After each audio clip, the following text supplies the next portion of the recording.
Au nom d'Allah, le tout miséricordieux, le très miséricordieux, par At-Tour, et par un livre écrit, sur un parchemin déployé, et par la maison peuplée, et par la voûte élevée, et par la mer portée à ébullition au jour dernier, le châtiment de ton Seigneur aura lieu inévitablement, nul ne pourra le repousser, le jour où le ciel sera agité d'un tourbillonnement, et les montagnes se mettront en marche. Ce jour-là, malheur à ceux qui traitent les signes d'Allah de mensonges, ceux qui s'ébattent dans des discours frivoles, le jour où ils seront brutalement poussés au feu de l'enfer. Voilà le feu que vous traitiez de mensonge. Est-ce que cela est de la magie, ou bien ne voyez-vous pas clair? Brûlez dedans, supportez ou ne supportez pas, ce sera égal pour vous. Vous n'êtes rétribués que selon ce que vous faisiez. Les pieux seront dans des jardins et dans des délices, se réjouissant de ce que leur Seigneur leur a donné, et leur Seigneur les aura protégés du châtiment de la fournaise.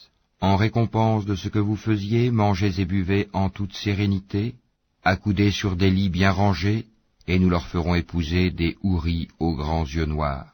Ceux qui auront cru et que leurs descendants auront suivi dans la foi, nous ferons que leurs descendants les rejoignent, et nous ne diminuerons en rien le mérite de leurs œuvres, chacun étant tenu responsable de ce qu'il aura acquis.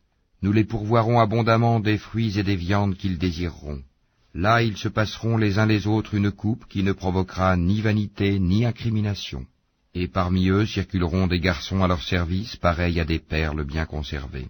Et ils se tourneront les uns vers les autres, s'interrogeant. Ils diront, nous vivions au milieu des nôtres dans la crainte d'Allah, puis Allah nous a favorisés et protégés du châtiment de Samoum.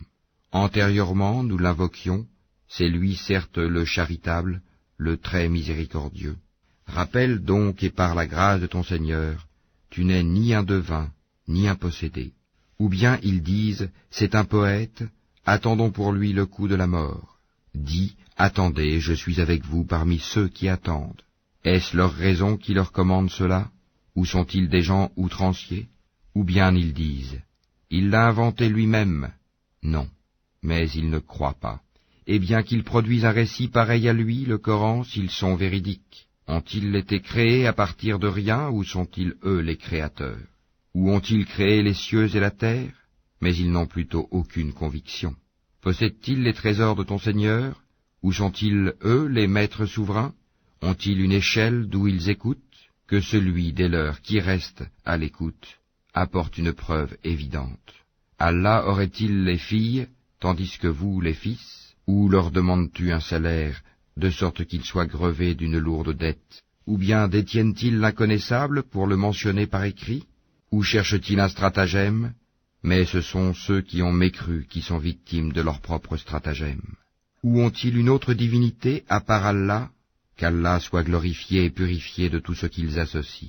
Et s'ils voient tomber des fragments du ciel, ils disent, ce sont des nuages superposés. Laisse-les donc, jusqu'à ce qu'ils rencontrent leur jour où ils seront foudroyés. Le jour où leur ruse ne leur servira à rien, où ils ne seront pas secourus. Les injustes auront un châtiment préalable, mais la plupart d'entre eux ne savent pas. Et supporte patiemment la décision de ton Seigneur, car en vérité tu es sous nos yeux, et célèbre la gloire de ton Seigneur quand tu te lèves. Glorifie-le une partie de la nuit, et au déclin des étoiles.